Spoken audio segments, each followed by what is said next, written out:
బెల్లంకొండ శ్రీనివాస్ చాలా మూవీస్తోనే ఎంట్రీ ఇస్తున్నా, అలాగే ఫస్ట్ మూవీ తప్ప మంచి అనుకున్నంత విజయం జై జానకి నాయక తప్ప వేరే మూవీ లేదు. ఇప్పుడు లేటెస్ట్గా కిష్కింధపురి అనే మూవీ వచ్చింది. దాని మూవీ ఎలా ఉంది, ఏం కథ అనేది చూద్దాము. మూవీ స్టోరీ లైన్ వచ్చేసి దెయ్యాలు ఉన్నాయి అని చెప్పి వాళ్ళకు టూరిస్టులను తొడకొచ్చి ఆ ఇళ్లల్లో అక్కడ లేనిపోని కథలు ఉన్నాయి, అవి దెయ్యాలు ఇవి దెయ్యాలు అని చెప్పి భయపెడుతూ అవన్నీ చేస్తూ ఏదో 10 రూపాయలు సంపాదించుకుంటున్న అనుపమ పరమేశ్వర్, అలాగే బెల్లంకొండ సాయి శ్రీనివాస్.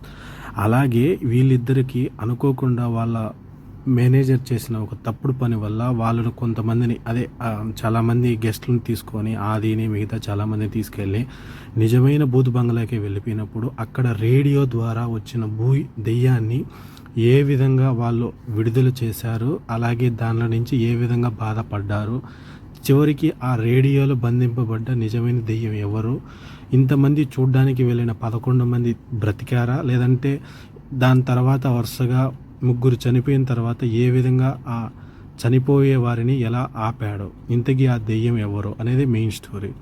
శాండీ మాస్టర్ లియోలో జస్ట్ కాఫీ కావాలి అని చెప్పి మామూలుగా చిన్న ఫైట్కే వచ్చి ఒక 10 నిమిషాలకి దాని తర్వాత లేటెస్ట్గా వచ్చిన మూవీలో లోకా మూవీలో విలన్గా రోల్ చేసి ఈ మూవీతో ఇంకా ఆయన మెస్మరైజ్ చేశాడని చెప్పొచ్చు. మూవీ అయితే చాలా బాగుంది, హారర్ ఎలిమెంట్స్ అయితే చాలా బాగున్నాయి. క్లైమాక్స్లో పూజారి గారి క్యారెక్టర్ కానీ మిగతా వాళ్ళందరి క్యారెక్టర్లో తనిఖీల భరణి క్యారెక్టర్ కానీ మ్యూజిక్, సినిమా నిడివి తక్కువ ఉన్నా కానీ చాలా హెవీగా భారీగా ఉంటుంది, చాలా భయపడతారు కూడా.